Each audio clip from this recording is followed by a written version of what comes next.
Good afternoon. Today is Monday, the 17th of March, 2025, just after 1 o'clock. Welcome to UK Column News. I'm your host, Brian Gerrish. Delighted to have Ben Rubin with me in the studio. Welcome, Ben. Thanks, Brian. And we are very pleased today to also be joined by Diane, Rasmussen, McAdie, who will be joining us by link from Scotland. And we also have a guest presenter today, Jobst Landgrebe, doctor, who is a visiting professor with the University of Lugano in Switzerland. I think we're going to have a really fascinating news because there are so many important things happening on a world stage.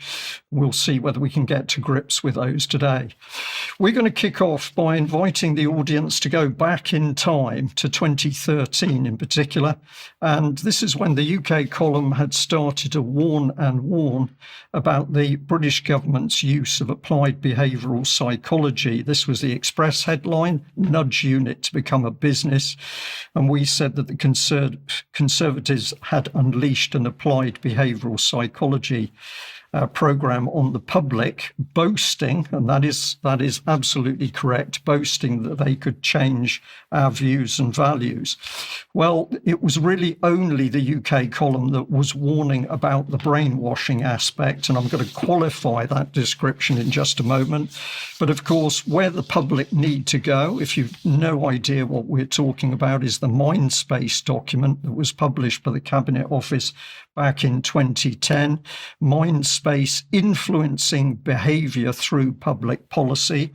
And if I bring in a bit of detail on this, David Halpin was the key man. And if you have a look at what's on screen at the moment, so he was the chief strategist at the Prime Minister's Strategy Unit between 2001 and 2007.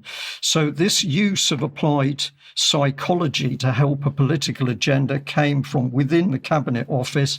But look at the sort of people who were involved. Ivo Flaev, who was senior lecturer in psychology at the Faculty of Medicine at Imperial College London. So senior people. But where the real dangers lie was actually, and I think quite remarkably, set out in the Mindspace document itself. Let's bring this bit up on screen, highlight it. It says the potential for controversy. Policymakers know that attempts to change citizens' behaviour may well be controversial. And so therefore, the public should be consulted. Well, of course, the public weren't consulted. And then we see here the absolute danger in what they're doing, because it talks about automatic effects on people. Here it says a lack of conscious control also has implications for consent and freedom of choice. So these people using a weapon, which means that the public may not fully realise that their behaviour is being changed, or at least how it's being changed. And I look at the audience today and I say, do you really trust any politician that's in Westminster at the moment, either or any party? Do you trust those people to change your behaviour in a way you don't even realise that your mind is being changed? This is, Ben, this is shocking stuff, even when you go back and have a look. Now, following the 2010 reports, the Behavioural Insights team, who was the government's core, I'm going to call them brainwashing team, they produced another report here, Behavioural Government, using behavioural science to improve how governments introduce their policy. And if the audience wants to know what we're really talking about, then no better place to go than lockdown, when the government scientific team of SAGE, backed up by SPI-B, and this included psychological experts, minuted a meeting where it was talking about amazing things. It was talking about using education to change the way people behaved, using persuasion, using an incentivization system, and here is one of the really dangerous ones, coercing people into doing what the government wanted and enabling and facilitating other parts of the program. And under persuasion, the remarkable sentence is here: the perceived level of personal threat needs to be increased amongst those who are complacent, using hard-hitting emotional messaging. This was effectively saying we're going to use fear in order to get the public to do as we tell them. Ben, incredible stuff, isn't it, when you see it in black and white like this? It is incredible stuff, and it's absolutely everywhere in the system. Actually, I remember being in the advertising industry when the Mindspace document landed back in 2010, and when the ad agencies got their hands on that, they essentially turned themselves into the behaviour change industry. It's actually how they talk about it. Yes.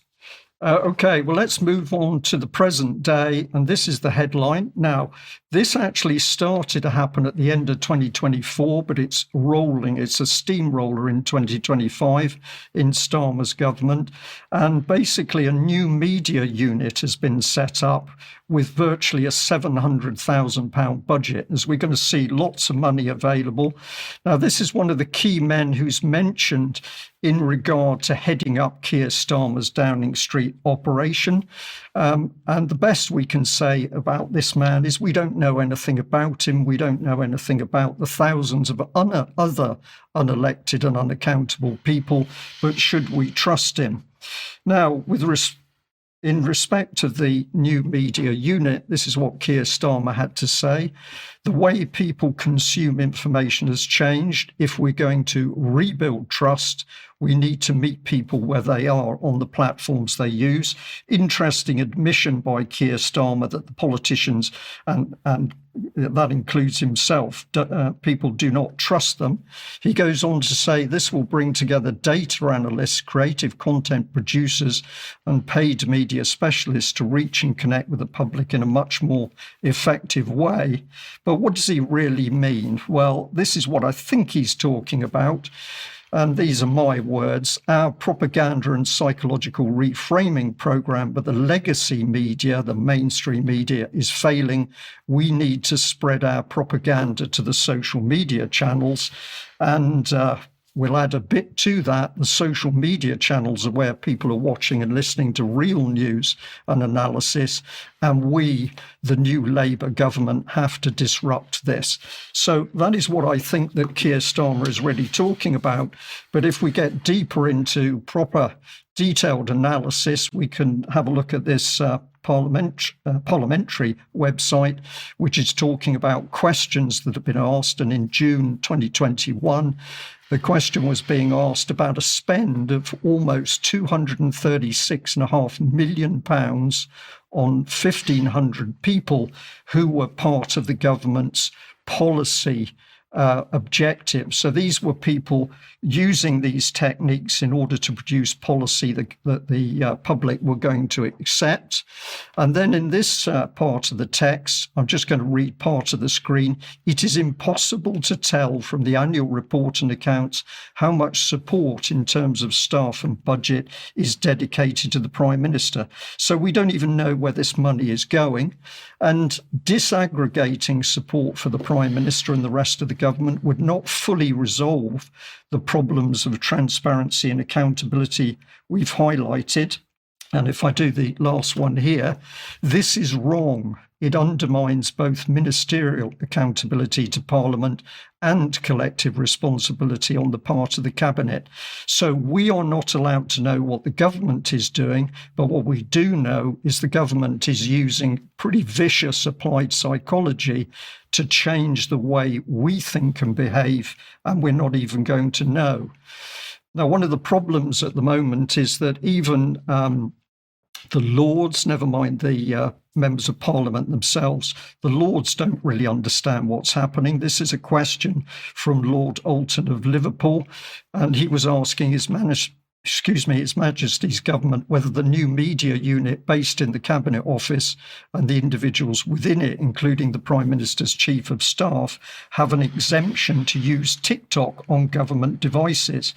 Now, the problem is he doesn't even know the right question to ask because he's heard about TikTok and the Chinese, so he probably thinks this is a security issue, but actually this is to do with a constitutional issue where the government is working to attack its own citizens. And the reply from Baroness across is particularly revealing because she says the policy on the use of TikTok on government devices hasn't changed. She must have been very happy because essentially there was a question which was irrelevant. She didn't have to worry about the response. But if we sum up here, even the Institute of Government in its latest reports is saying that it really can't unravel the secret workings of the state, and it's running conferences to try and ascertain how it works. But if we look at the Behavioural Insights team itself, they claim that they're independent now. But if we look at the website, they're independent and partners of the Cabinet Office. So that does not appear to be true. And this is very telling. If we look at where they're now operating in the world, let's expand that on screen. So the black is Behavioural Insights team projects, the dark blue is offices, and the light blue is local staff presence. What started in British government now spread across the world. And interestingly, in Europe, the two key offices are in UK and France. And I'm specifically going to say that is because that the government here was working with Sarkozy's expert on brainwashing way back in 2012, 2015. So Germany was left out, although we can see that Germany is being used for applied behavioural psychological experiments. And on that note, I'd like to welcome our guest presenter today, Jobst Landgrebe. And Jobst, thank you very much for agreeing to join the UK column. And I think you've got a really important segment today on changes that are possible changes to the German constitution. Welcome. Hello, good afternoon, everybody. So what I'm going to show you is a change of the constitution that is going to happen probably tomorrow, and which is in a way set up in a very problematic manner. So recently we had a re-election of our parliament, of our lower house, which is the one that makes the relevant legislative decisions. And you see, these are the new seat distribution that you have here. And basically the CDU, which is comparable to the Tories, and the SPD, which is comparable to Labour, they want to form a new coalition, and they will also have a slight majority together. The main opposing parties is the blue segment here, which is the AfD, which has no equivalent in England, but is comparable to the French Rassemblement National. And then you have here this magenta-colored segment. This is the lefty party, which are Marxists, which is the heir of the former SED, which was the political party of Eastern Germany. And these are the main opposition parties, whereas the black, green, and red segment basically form a bloc that is rather uniform in its political intentions. So that means that these two parties, the CDU and the SPD, only have now a normal majority, but no qualified majority. But they would like to increase the deficit spending in Germany and issue a new package of 900 billion euro of additional debt. So just to give you a feeling, Germany now has around 2.5 trillion of debt. So 900 billion additional is 30% increment of debt, which is an unprecedented debt increment in one step. And this is unconstitutional according to our current constitution. In the All Parliament, the CDU, the SPD and the Greens together have a 2/3 majority to change the constitution and to therefore enable this law to go through and to then create this huge pile of additional debt. However, in the new parliament that was voted end of February, they don't have this 2/3 majority anymore. There they are only 30 seats or 40 seats below it, because the two oppositional parties, AfD and Left Party, they have more than 1/3 of the votes together. Therefore, they are now have asked for an emergency assembly of the old parliament, despite the fact that it has been voted out, so that they can now change the constitution and use the old majority to vote for a constitutional change that will free their ability to issue new debt. And basically, to do this, they claimed an emergency because they say that we have a defense emergency in Germany that is necessary, so that it is necessary to spend hundreds of billions for defense spending and also on infrastructure. And this is unprecedented in the history of Germany since World War II. And so despite the parliament being voted out, it's now assembling one more time merely to bring through this constitutional stage a change. And this is, of course, raising a lot of alarm in Germany. And what can the opposition do? So the first option was an intervention by the Constitutional Court to stop this assembly. But it failed last Friday. The court ruled that the old assembly is still in charge and free to change the constitution, which is a formalistic approach, but from a legalistic perspective, probably all right. So this has failed. Now, the only thing that the opposition can do is try to convince members of parliament of the future coalition to vote against the constitutional change in the old assembly, which is what they're trying to achieve now. But it's unlikely they need to convince 30 MPs of doing this, and we don't know whether this is likely to succeed. So this means that it's very likely that this debt package will be made possible. What are the details? So because the equivalent of the Tory and the Labour Party both need the Green Party, because only with the help of the Greens they will have 2/3 of the votes, they have amended the package to change the constitution to include the main goals of the Greens. Here on the screen you can see two of their leaders, and so they will now make climate protection a constitutional goal. That means that the climate protection will be enshrined as a goal of German state in the constitution, and also 100 billion euro of the spending package will have to be spent for climate change mitigation. And this was, of course, added to obtain agreement by the Green Party. So despite the fact that the Green Party is not going to be a member of our parliament anymore, it is now very, very influential. So it obtains a change to the constitution that it has fought for since many years. And basically now the main instrument for this change of the society towards deindustrialization is now part of our constitution. What are the consequences of this?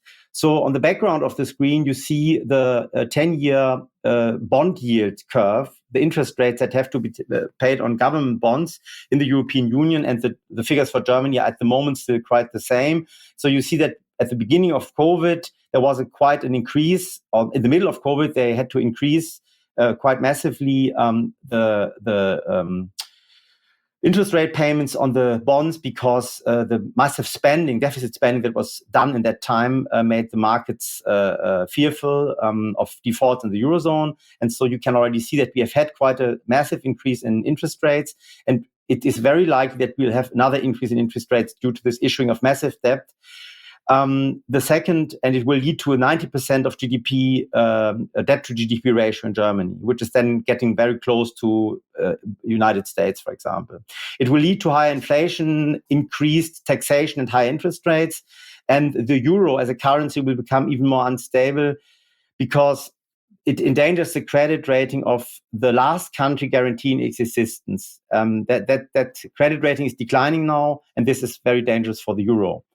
So the last aspect, let's review how the German media see this. So this is all in German, what you're going to see now, but mainly they are euphoric. So Tagesschau, which is like BBC, says the financial package stands or is established. ZDF, which is also like BBC, says that the road for the new debt package has been freed. They don't call it debt package, but financial package, so it's a big debt package. Another radio station like BBC says that economists are in favor of this agreement, and the Süddeutsche Zeitung, leading newspaper, applauds that now the billions have been freed up for defense and infrastructure. So you can see that though there's huge skepticism in the German population and many commentators, our media are enthusiastically in favor of this whole manipulation of our constitution. Jobst, thank you very much for taking us through that. And I particularly picked up the fact you said these are changes the like of which have not been seen since the Second World War, well, the lead up to the Second World War, I think you mean on this. So these are very serious things that are happening, and a government which has been voted out. Correct me if I haven't got this quite right, but a government in Germany is voted out, and then before they let their hands go from the levers of power, they're going to bring in this massive, massive change. And they're going to look the public in the eye and say, this is constitutional and you need to accept it. Is the German public reacting, even if the German mainstream media is supporting it? Yeah, so first of all, it's not the government, but the parliament. So because at the moment we still have the old government, but it's not the main actor, but the main actor is actually are the two parties that try to form a new coalition. And to form this coalition, they need to do deficit spending because that's the only way to get agreement on many topics. So they want to cover their disagreement by spending a lot of money. And that's why they need this constitutional change, but they use the old parliament to make the change. Now, how is the public reacting? Well, the alternative media are scared, they are fuming, they're commenting very negatively. Many economists are commenting in a negative way, but there are also the government economic commentators which are close to the government who, of course, applaud this. But I think there's a lot of disagreement with this in the German public. Okay, Jobst, thank you very much for that. Now, you've kindly agreed to join us for UK Column Extra today. And so we'll have a much deeper discussion about these factors and also what's happening in UK. But thank you very much for joining us today for that segment. Well, Ben, really, what better place to go than big money power and the hedge funds? Absolutely, yeah. Dirty money in Germany, dirty money in the UK. And we're going to have a look at how international investors and algorithmic trading companies in the City of London are pumping millions of pounds into the UK political system in order to create and capture a £1 trillion marketplace in climate technology.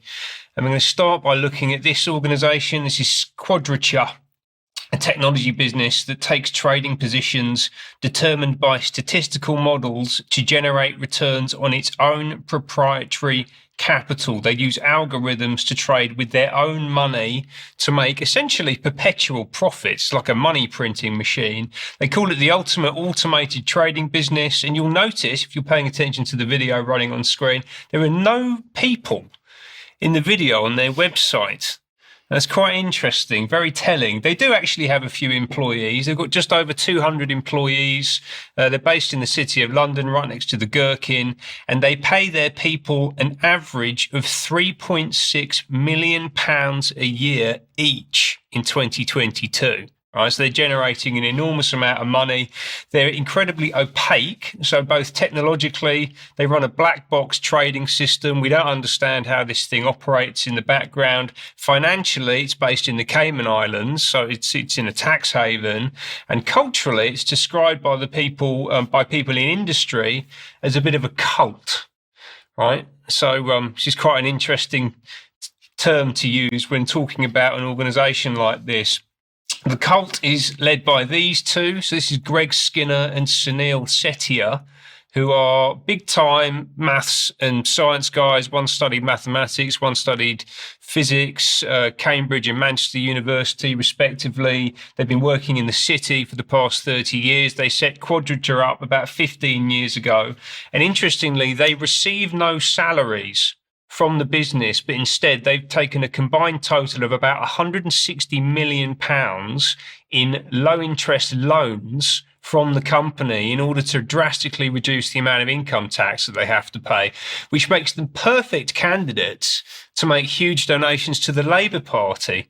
And last year, they gave £4 million to Labour. It's the largest ever donation that has been given to the Labour Party in its entire history. And this was particularly interesting. This report here from Open Democracy came in September, and they revealed that the Labour received the donation in the 1 week window between the former Prime Minister Rishi Sunak announcing the general election and the start of the pre-poll reporting period, in which all political donations over £11,180 had to be published weekly rather than the quarterly norm. So essentially, they've made this donation deliberately in that period to avoid scrutiny ahead of the election. I think we have to assume that Starmer et al., the whole Labour apparatus, would have known about this. I can't say whether it was their choice to do so or not, but... Well, the minimum is they could have declared it to the public, right, so that it was made highly visible to the public. And of course, that didn't happen, in line with my opening segment today, where Starmer and his team do not want to tell the public how they're even running the government. So exactly, a lot of questions, Ben. 4 million straight into the Labour Party, and then what else is Quadrature doing with the money? It's putting tens, hundreds of millions into this thing. This is the Quadrature Climate Foundation. The new climate reality demands unprecedented climate action. We're very familiar with all this stuff. And what are they up to? So they say that their work has a global focus. Since launching in 2019, we've committed more than $1 billion to more than 180 organisations in 17 countries advancing climate solutions around the world. This includes donations to the United Nations, the London School of Economics, Rockefeller Philanthropy Advisors, the World Economic Forum, the Bureau for Investigative Journalism, interestingly. So they're funding the people that are supposed to be investigating them. No conflict of interest there at all. And also a political foundation, who I'll come back to a little bit later. Now, all this climate stuff, you could present this potentially as being altruistic. They want to fix the problems of the world. But unfortunately, I'm a bit more cynical. And actually, the actions of the founders suggest that that's not what's going on here at all, because Greg Skinner at the start of this year acquired a 50% stake in Ethical Power Group, right, which is a UK business actually based in Exeter, just down the road. And they've already got 14 projects up and running across the UK. It's solar energy. You can see the image just popping in at the bottom of the frame there. And his money includes a £15 million working capital loan to support the growth of this organisation in the UK market and internationally. So the Quadrature Fund, one of the owners, has got a vested interest in the commercial growth and development of the market that his charitable fund is promoting, is pushing the agenda for. Well, sounds par for the course. Absolutely. And what else has he got from his money from the Labour government? Well, quite a lot, actually. So the UK climate envoy, so our top international voice, talking about climate issues. This lady, Rachel Kite, former World Bank climate chief, was put into position in September, right? So Quadrature have had put a load of money in.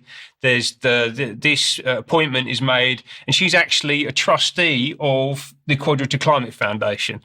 So she's on the board, and she hasn't resigned that position. Yeah, so she's still a trustee while operating in that capacity for the British government. And Quadrature have also put a lot of money, as we're about to find out, into a political foundation in order to retrain UK government officials to make them more amenable to the climate agenda. Let's hear from Lisa Witter now. Jeremy Oppenheim announced that the Quadrature Climate Foundation has awarded the government climate campus. Robin told you a little bit about that. Pooja told you a little bit about that, which was named as one of Fast Company's most innovative ideas in the world, which we're really proud of. $1 million grant to train 25,000 policymakers. You know, we like to work at the whole stack of government, as we say, from the national down to the very local, where those shovels hit the ground. Astonishing. I'm going to say astonishing, Ben, because she is really telling us what's going on. So when she's talking about training, what she really means is reframing. Remember, the government is using applied psychology to change the way people think without them knowing what's being done. That's the technology being used in courses. And then she says something very important there, down to the level, the bottom level shovels on the ground. they need people at local level to implement their policies, because if people at local level do not implement the policies, this game is all over. So if you're watching today's news thinking, my goodness, what can we do? It is so easy. You say no to the policy at local level. 100%. That's the Achilles heel of the whole thing, right? So that's Lisa Witter. We've talked about Lisa Witter a lot. A young global leader of the World Economic Forum. She's one of the chiefs of Apolitical Foundation, who are in the process right now of retraining, reframing UK government, global governments. They're in 170 countries. One of the primary mechanisms for the Great Reset agenda to be driven down into nation states, right? That's what she's up to. And she mentioned a few things, which I'm going to unpick. So first one was this guy, Jeremy Oppenheim. Right, so he started off as a senior economist at the World Bank back in the 80s. He then spent 23 years at McKinsey, becoming ultimately their senior partner for sustainability. McKinsey, one of the top tier global strategy firms and a strategic partner of the World Economic Forum. And for the past 9 years, he's been a partner and now recently become managing partner of Systemic, which is a blended advisory and investment firm whose purpose is to create disruptions in the world's critical economic systems. That's literally how they describe what they do. And that's capital and ideas, particularly focused around food, energy, all of the industrial transformations that we've been talking about. And what he doesn't have listed on his LinkedIn profile is this role. So he's a co-chair of the advisory board at the Quadrature Climate Foundation. And as Lisa Witter just told us, they put $1 million to retrain 25,000 policymakers into this thing, which is the Government Climate Campus. This is one of the apolitical flagship programs. So they talk about building energy and climate capable governments this decade, an ambitious global partnership hosted by apolitical to rapidly upskill whole government workforces with the energy, climate and nature training needed for impactful actions. People have got to take action. Quadrature behind it, but also Bezos, Earth Fund, Rockefeller Brothers Fund, the Foreign and Commonwealth and Development Office. So UK government is absolutely at the centre of this global transition process. And what are they training people on? So if you go and look at the website, we provide some links. You can see that the agenda for the Climate Campus is climate change and health, climate change and mental health. They love to tie all these things together, centering equity in climate action. So there's very much this kind of neo-Marxist dynamic to this, but the leveling out of living standards artificially, internationally, climate finance, green growth, and an introduction to the energy transition, which is an energy transition based on energy systems sold by people like Greg Skinner, who is behind the Quadrature Climate Foundation, and then ultimately paid for through taxation, through money printing, like Jobst was talking about earlier on, but then also through loans from people like Jeremy Oppenheim at Systemic. And crucially, as Brian's pointed out, the final quote there in the video was that we like to work at every level, from national to very local, where those shovels hit the ground. And just to reinforce Brian's excellent point, if we want to stop this thing in its tracks, then that's where we need to focus our energy, and it's actually where we can get the most traction. So people can do things, and it does make a difference, and all it requires is 2 or more of you to get together and to take that action at local level. But it's very clear Starmer is also now having to admit that they're beginning to lose control of the narrative, and that means more of the applied psychology from within Parliament, but also, of course, more censorship of free speech. And I have no doubt that Ofcom is one of the tools that's going to be used to do that. No doubt we'll be speaking about that a bit more in the near future. If you like what UK Column does, please support us. If you value us, support us, make a donation, or join us with a monthly or an annual membership or a lifetime membership. And of course, you can also support us by purchasing from the UK Column shop. And we always like to point out that we have Clive de Gaulle health products, and we do make a small percentage when we sell those products through our shop. Now, the key bit about the UK column information is that the news goes out for everybody to see, and we do that because we hope that people will share the information through the platforms. Facebook, not particularly friendly to UK column. YouTube has got us banned still, but by putting the information out on other channels, you can help us a great deal. Now, just a couple of adverts. Friday the 18th through Saturday the 19th of July, Larling, I think that's Suffolk actually. We've got the Thetford Truth and Freedom Beer Festival. So that's really a mixture of people getting together to socialise, but with also live music and some guest speakers talking about what's really happening in the country. And there's a campsite and camp pitches available in support of that. In Norfolk. Sorry, thank you very much. I was close at Norfolk, I beg your pardon. Near enough. To people who are local.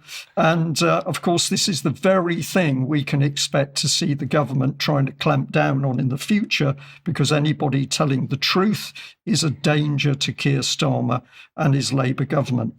Now, tomorrow we've got an interview going out, which is Charles Mallet talking to Dr. Liz Evans, and that's on how the grip of the pharmaceutical industry, let's just bring that on screen, has squeezed discernment and compassion from the modern Western medicine, and importantly, what can be done about it. So do have a look for that, as that will be a very interesting interview at 1:00 tomorrow. Now, I'm also going to say I do not have a slide, and of course I should do, for the UK column on location event at the beginning of April.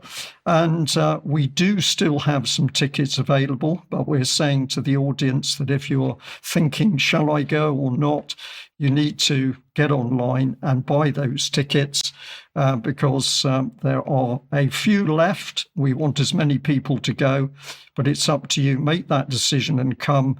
We are very sure you're going to have a lot of fun from being there and socialising with other people, listening to the speakers, and also, of course, in the evening, being able to socialise with the UK column team. So we'd love to see you. Please do come and join us, and details of that event, on location event, are on the UK column website. Diane, let's turn to you, because you've been very busy over the last few days, mixing with a range of other people who are also now waking up to the fact something's badly wrong in the country. Where have you been? Yes, thanks, Brian, and hello, Ben, and welcome to Jobst. It's great to have you here. I just returned from a few different events. On Sunday, I returned from a literary festival in Keswick, which is in the Lake District, at an event called Words by the Water, which is an annual literary festival held at a place called Theatre by the Lake. I have some silent videos and some photos that I took while I was there, just to kind of show you what it was like. I know the news is really heavy today, as it always is, but I thought maybe showing some slides of what it was like in the beautiful city of Keswick might help a bit. So these are just first of all, some photos of me walking around the town, just a lovely town center. It was a sunny morning on Saturday morning, so it was nice to get out. There's the cheese shop, which is important if you like cheese, as I do. This was from the bookshop, seeing a bibliophobic person. This was one of the bookstores in Keswick that sponsored the event. So I just kind of walked through past that in the city as well. Some little shopping there that I happened to do on the side, some nice little things to look at, the beautiful mountains and the surroundings as well. Just a great place to be. This is leading up to the Theatre by the Lake on my walk from the town center where I stayed.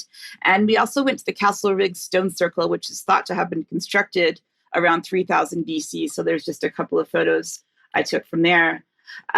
Here's also some photos that I've got from some videos I took of the issue surrounding the festival. So there's a park around there, set on the lake. If we can start the next video, we can see what that looks like. And then I'll just start to talk about some of these sessions. Some of them were beautiful words that I just heard. And I'll cover some of the nice ones before I get into some of the more serious issues that were raised at the festival. Hilary Bratt from the Bratt Travel Guides was there. She did a session called Adventures in Travel and Publishing. If you are a reader of travel books, as I am, she wrote one of the original series of guidebooks that is popular She started that in the 1970s. One of the interesting things that she said is that it's actually safer to travel to dangerous places as a woman compared to being a man, because women can play the vulnerability card if it's needed, if it really is dangerous. Another one that was really nice was Philip Marsden. He did a book called Under a Metal Sky, and his session was called A Journey Through Rocks. And he discussed from this description of the session, he discussed his revelatory journey from the tin mines of Cornwall to the gold mountains of Georgia, in search of the substances that has shaped our imagination and imperiled our very existence. So I just enjoyed the time thinking about the land and enjoyed his beautiful words when he was reading from his book. I also went to a murder mystery, which was interactive, which I was not expecting to have to solve the mystery, but it was done by sort of a comedy acting team called Highly Suspect. And the basis of it was Chief Inspector Scott Lanyard, if you see what they did there, has been found shot, stabbed, and strangled inside a locked room. And we had to work in groups to kind of decide who we thought caused the two murders. And it was interesting because it sort of made me think about what a book is, because we were sort of writing this book in real time. And, we were wondering, do they change whodunit as when it's played in different places around the country? It's interesting to note that I only went to one session that didn't mention Trump in some way.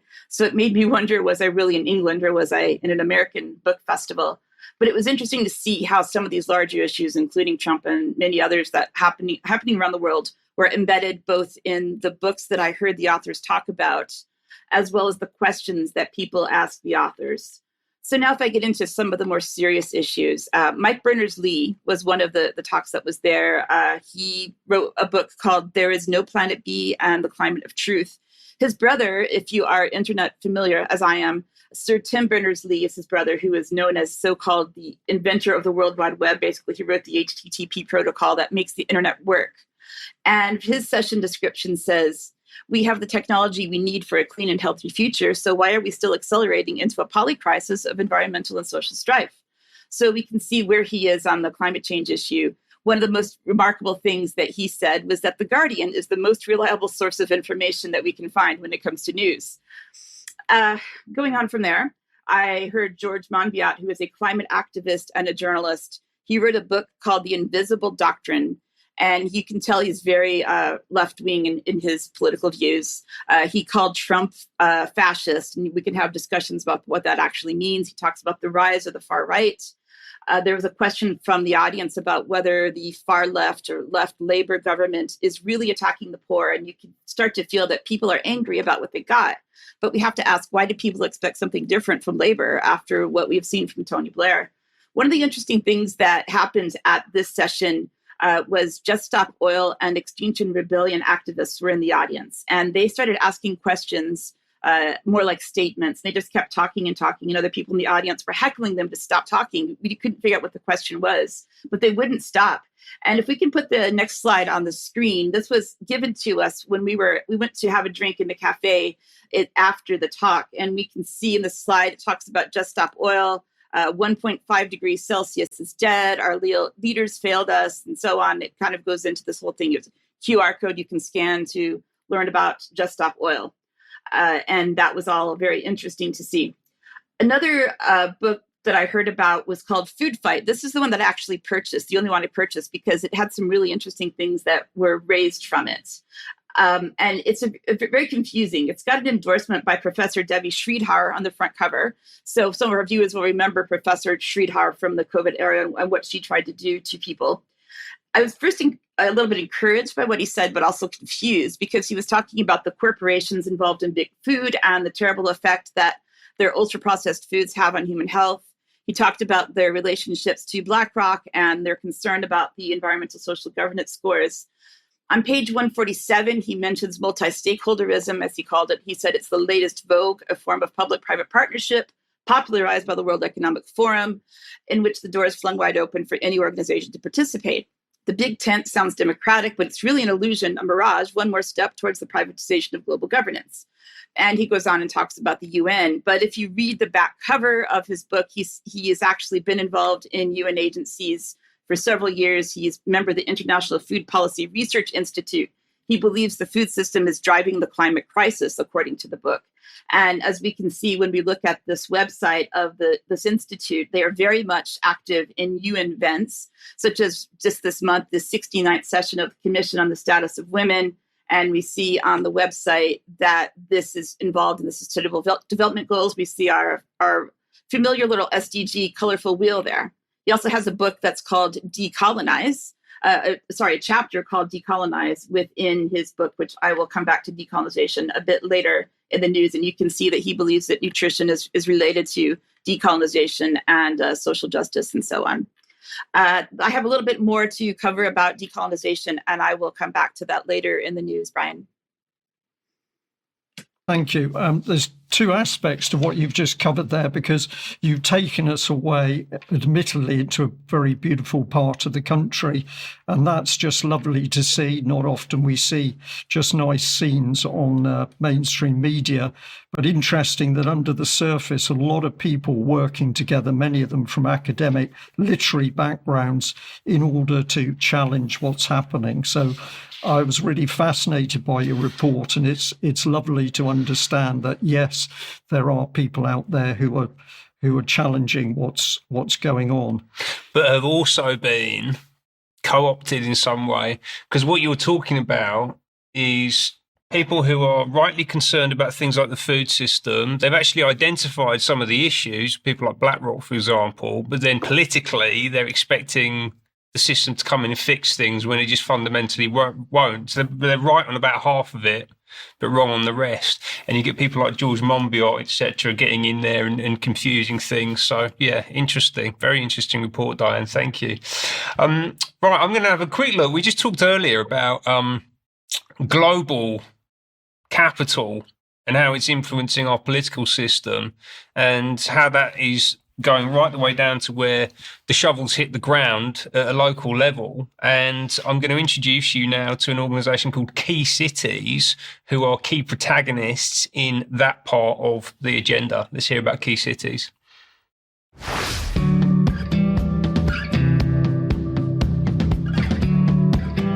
Key Cities is a really important and influential network for urban areas in the UK. We came together 10 years ago, and I think we've gradually crept onto the government's agenda. We've grown in scale and size, and we've got a really important lobbying role in terms of our relationship with government. We're collaborative. I mean, that's the main thing. I mean, in local government anyway, in terms of the work that we do together to educate and inform and share good practice across local government in the whole of the UK. There's 28 of us in the gang, and we've got common cause, common agendas, common problems. And obviously what's really exciting about local government is that we have individual solutions. The network's got a really important role to play in the discussion on devolution. And what we can actually do is help inform government policy going forward.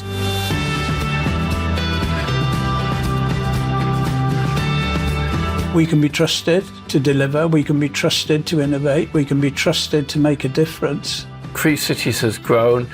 Peter Box, my predecessor, did an awful lot of work in terms of bringing new councils into the area. And I'd like to see that continue and develop as we go along, because there are a lot of urban areas who are not members yet of the actual network. I'm sure would benefit from being part of it. Incredible film clip, Ben. I did have the advantage of seeing that before the news. So just incredible to see those people.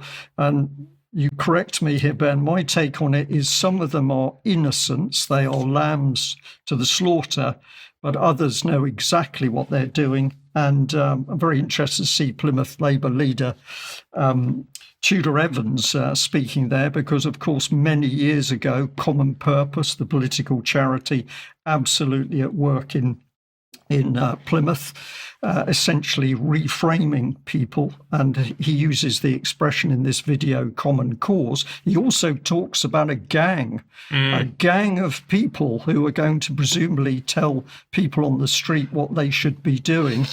But these people have no idea that every time they're involved with some sort of training or collaborative scheme at government level, they are themselves coming under this applied behavioural psychology. So I found that one of the most frightening video clips that I think we've shown on the news for some time, because those people, the bulk of them, had no idea what they're involved in and what the government is trying to get in as its wider political agenda.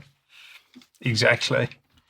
And this is a crucial national network where, to use the phrase again, the shovels meet the ground, right? You get local communities, local cities, out in the counties, implementing the innovation agenda ultimately, right? So we can see here that there are 24 cities in this network. They've been around for 10 years, not a new thing, right? But it's come to my attention recently. And you can see at the bottom there, it's all about delivering innovative solutions for the challenges that we face. Innovation, generally going to be around energy systems, food systems, implementing the kind of technologies that we've been talking about earlier from organisations like Systemic and Quadrature Capital, right? So we've mentioned Tudor Evans, leader of Plymouth Council, clearly a central figure in this. They've actually just issued this report on the waterfront, which talks about the importance of the port cities in transforming the UK. And you can see the lighthouse on the cover there, same as you can see over Brian's shoulder today on the news. Ben, we can see the ego is what we can see in that taking a selfie of himself in front of cities in Parliament. Ego, power and ego demonstrated on the camera.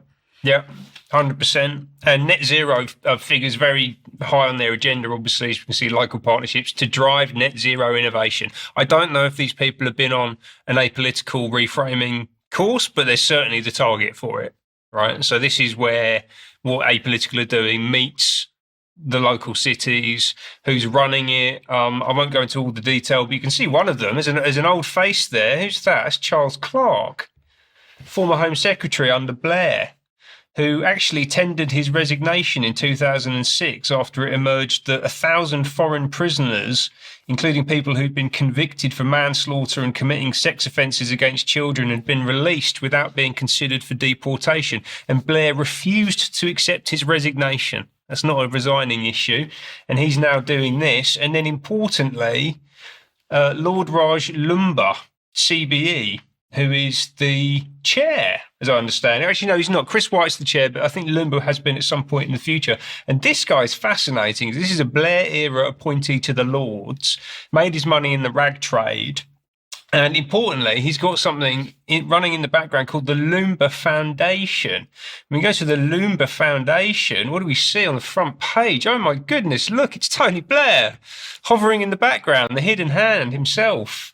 And who else is on the board here as well? And we can't go into all the detail on this, but I think this is just to give you a little bit of a taster of who sits behind the transformation agenda running across the country. It's people like Blair, and it's also all of these people. So Cherie Blair, who's actually the president of this charity, but also David Cameron and Nick Clegg, so the Condemn Coalition, Baroness Jay, who is the daughter of James Callaghan, former leader of the House of Lords, Laura Bush. What's she doing here? You know, Paul Kagame, who's the president of Rwanda. Big connections to Rwanda. Like, I've got to understand that a bit better. He's basically a dictator, right? Yoko Ono, Richard Branson, he gets about Joanna Lumley, and then Countess Mountbatten, who is very close to the late Prince Philip. I think she's put it like that. Yeah. So you've got UK, international, political class, billionaires, members of the royal family hovering around the common purpose linked networks seeking to radically reshape and transform British society. The people really driving the political agenda.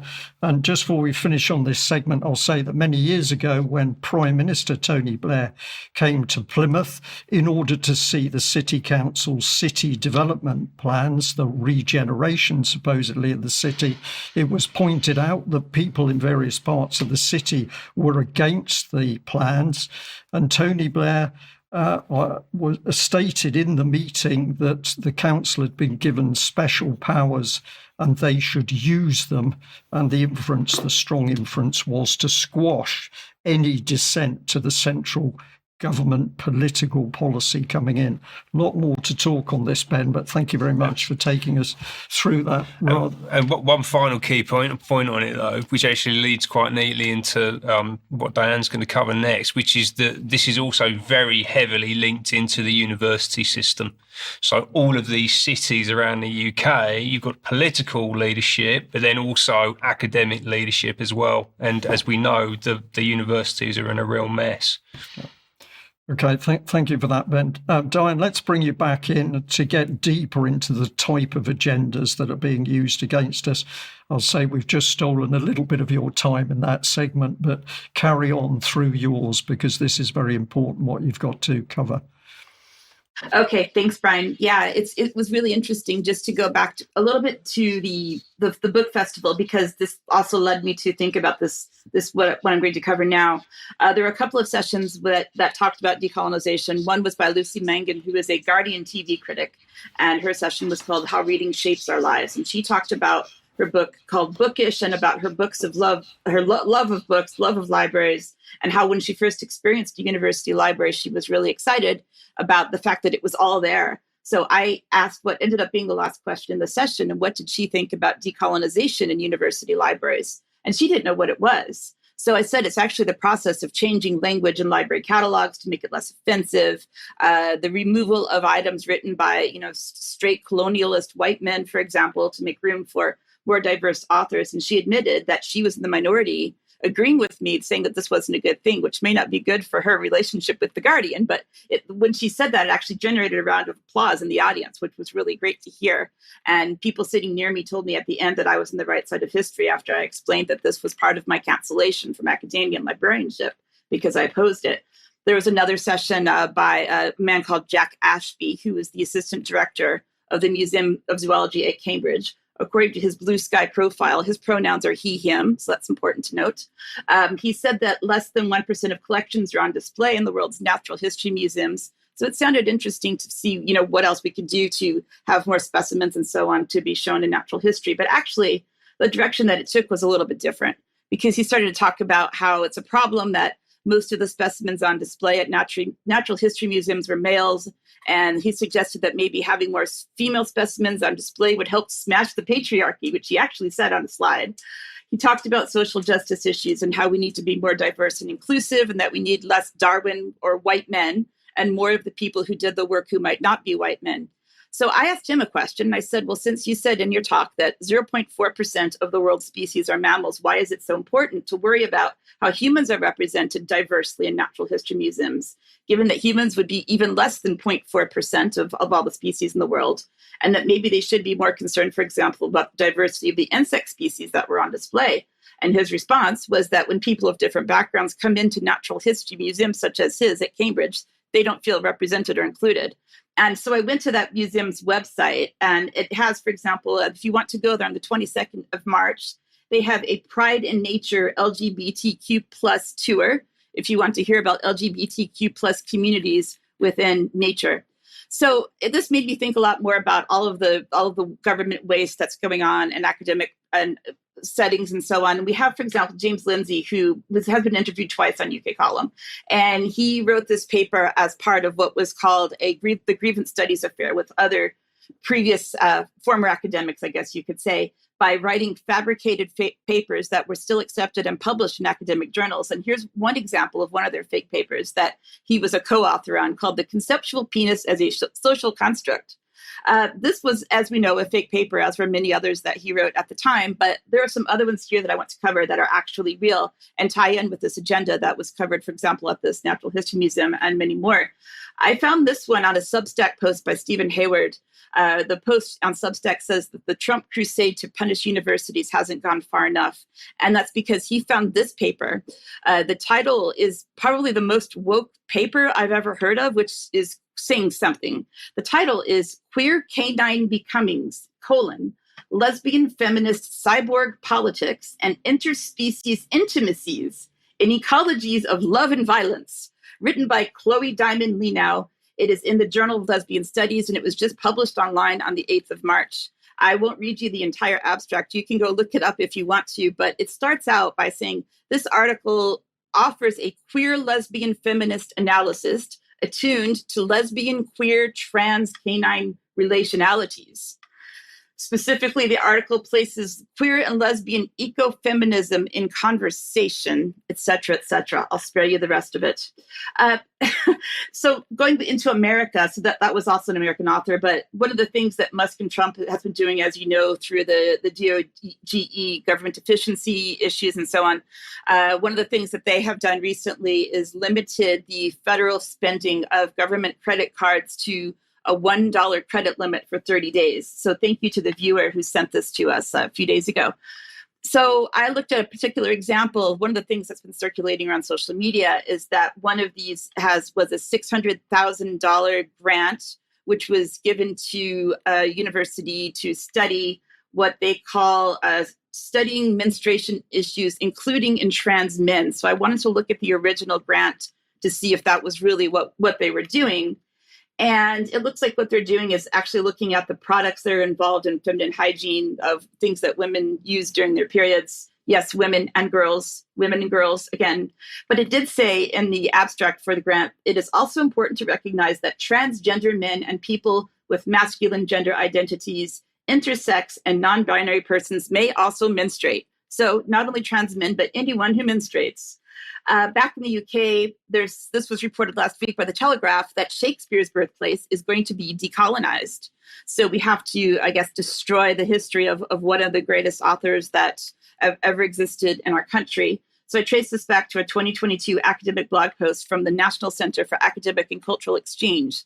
There was a PhD project called Decolonizing the Shakespeare Birthplace, Trusts Collections as an Inside Outsider, a perspective on collaborative research, by someone called Helen Hopkins at Birmingham City University. This was funded by the UK government as part of a larger doctoral training program, which is meant to do three principal things to recognize the role Shakespeare has been forced to play in establishing and upholding imperialistic narratives of cultural supremacy, to purge the Shakespeare birthplace trust interpretative policies and brand narratives of Anglocentric and colonialist thought, and to institute new communicative strategies to address societal inequities that are embedded in imperialism and associated with Shakespeare's global cultural status.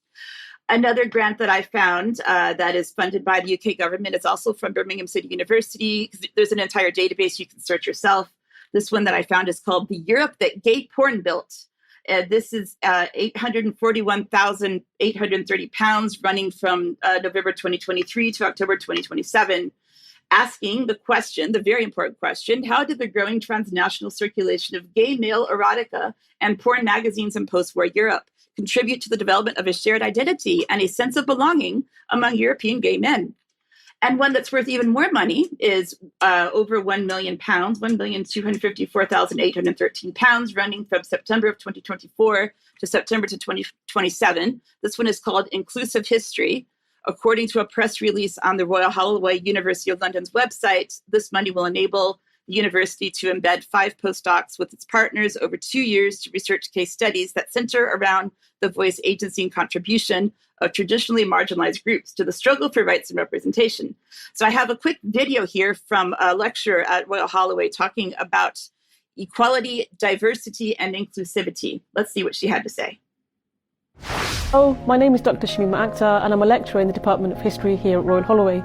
So in addition to teaching here at Royal Holloway, I'm also the EDI lead for the department, which stands for Equality, Diversity and Inclusivity. Now, why is EDI important? Why does it matter for history and for historians and you as students? Well, you may not know this, but the Royal Historical Society, they published a report in 2018 called the Race Report, and this was a survey of undergraduate history in the UK, and they found that 94% of all staff at university at teaching history were white, and of this 6%, only 0.5% were black.